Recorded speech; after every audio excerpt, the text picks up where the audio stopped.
What's up, everybody? I'm Evan, and I play drums and engineer the songs in the band known as Skomucon. If you're viewing this on either my page or Skomucon's page, either one, I welcome you. I'm here to inform you of our latest release, Ashkin. Maybe give you a few hints and details of the songs we wrote, their hidden meanings, how we recorded them, how we came up with all the ideas, all that pizzazz and stuff like that. You get the gist. We begin with the intro to a new chapter. This song's only about 2 minutes long, and it really gives us the general insight to what's happening on this album. It's told through this first-person storytelling from the point of view of a guy who has just survived a nuclear war. He is the only survivor left on planet Earth and has been blessed and cursed with the memories of everyone else that died before. Pretty dark and grim, right? I know, it's sad. But, you know what? The whole album story, I thought it was pretty cool, the way it kind of laid out. Kind of like a past self and future self interaction and whatnot. As you can see in some of the future songs that I'm about to discuss, there's a speech that I do that states something like, year of 2147, time, unknown variable. And just like that, everything changed. I am alive, yet I shouldn't be. Everyone else has perished, and now their remnants blow in the wind with the rest of the world, completely aimless. Where will they settle, I wonder, as I sit upon the mounds of bodies that have piled up throughout the passage of time. I'm drifting away with the world, descending into an even greater insanity. Yet I can't let that happen now. I am the final link, the last hope for all life, and the only one that can say that they are going to live and die. I have been blessed with life, and cursed with the burden of everyone else's. Good luck to me, and Godspeed. So after that song ends, it fades out and gives you that same kind of grim melody that you hear repeat numerous times throughout the album. That's kind of like the melody we went with. That was going to be like our main motif. But after that ends, you hear this incredibly distorted, synthesized, drony sounding thing just come out of nowhere. And then just this angry buildup to what seems like hell unleashed onto the viewer. After that final buildup, after everything that just happened in that first track, we go into my personal favorite track, Tetra. This song as a whole was such a substantial project. It was an idea we brainstormed back in October. The whole idea we thought of was, what can we do without worrying about the necessity of vocals? Just how insane could we possibly make this song? And we wound up with Tetra, the 11-minute powerhouse you hear on that album. If you pay attention to the way Tetra is laid out, you'll notice one thing in particular. It's really weird. It's really weird, and I'm not afraid to say that, but it's weird in a good way. The whole goal of that song, meaning-wise, was to capture the essence of a man kind of descending into the void, absolutely losing his mind. The album art you see is kind of the culmination of Tetra. The idea of a man clawing at his own eye because he's just absolutely losing it and doesn't know what to do. He's forgetting everything and he can't remember a damn thing prior to what happened. After Tetra, it jumps into the next track known as Baton Death March.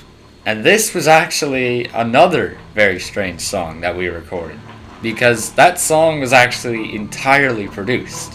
A lot of it was ideas we came up on the fly and just decided what worked well with what. But I ensured no matter what that we always heard this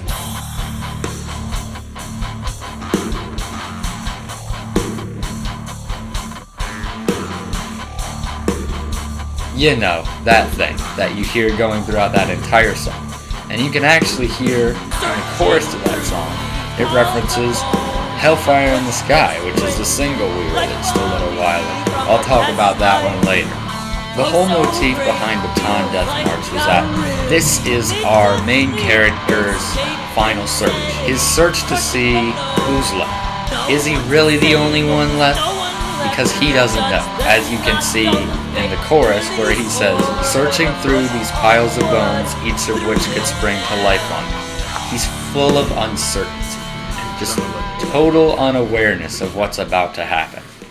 After Baton Death March, we make a surprisingly rapid jump down to another track on the album, No Clue. And I'm actually pretty surprised how this one turned out. I actually really like it. It's pretty poppy, but it's really nice and pleasant to listen to. The overdrive on the guitar paired with the reverb on an auxiliary guitar track just sounds really nice when it's layered up. No Clue is the song that really describes who our guy was. He was kind of like all of us in the band. He's not an overly extroverted guy. He's pretty introverted. He's chill, and he doesn't really have a care for what's going on. He just wants to live life the way, he wants to, which I like. I like that in a person, and I think it's just a cool trait for a character to have. After that, we have a track known as Signals from a Future Self. And we tried to convey exactly what the track is called. It's signals from his future self. After No Clue, kinda takes a jump back to the past of who our guy once was before this whole Cold War gone wrong thing went down. It's his future self that managed to reach his past self, telling him that something was about to go wrong. Then we make a really big jump, to a really fast and powerful track called Exiled Silhouette. This song is fast. It's really freaking fast. The song opens up with a speech that almost sounds like it came off of a radio in the 1940s. It sounds like a president giving a speech. The speech itself conveys the inevitable doom of mankind.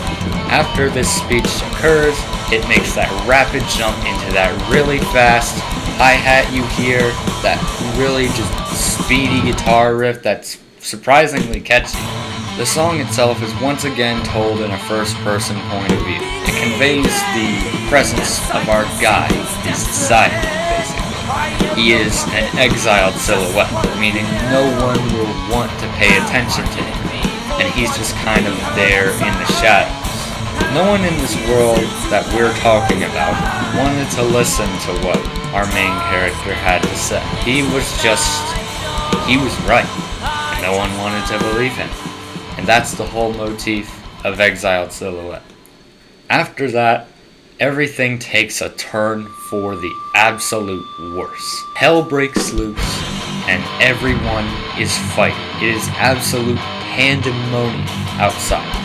Going outside would get your head blown off. There is no stopping anything. It is madlands out there. Which brings us to the topic of the next song, Hellfire in the Sky. Hellfire in the Sky is the culmination of every event that has led to this point. The signals he was getting from his future self, telling him the world was going to end. People around him not paying attention and not caring one bit about anything that was true. Just complete and total madness.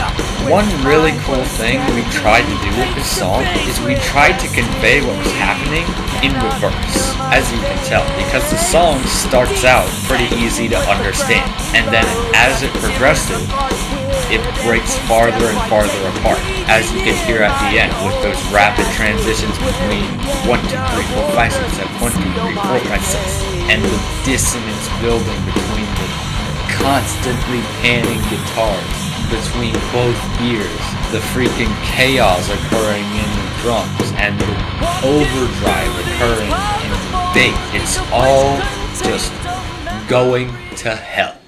And now, we're at the end of the album, with the final song, Isotope, which was the first one we actually wrote and produced off the album. This song is fairly basic. It's got a few tricky transitions here and there, and it's got this really kind of raw sound. Even though there's no one left on the face of the earth, I'm still gonna be me and make the most out of what little time I have left. I'm gonna move forward and face any fear that comes my way. And so, we're at the end. Congratulations. We really hope you like this album and this video that I made. Maybe if you haven't listened to the album yet and you're just watching this video, give it a freaking listen. It's a pretty cool album. It's been an honor talking with you all. If you ever want to listen to the album, you can listen to it anywhere: Spotify, iTunes, Amazon, Google Play, which is now YouTube Music now that I think about it. And that's it. Stay safe and wear some headphones.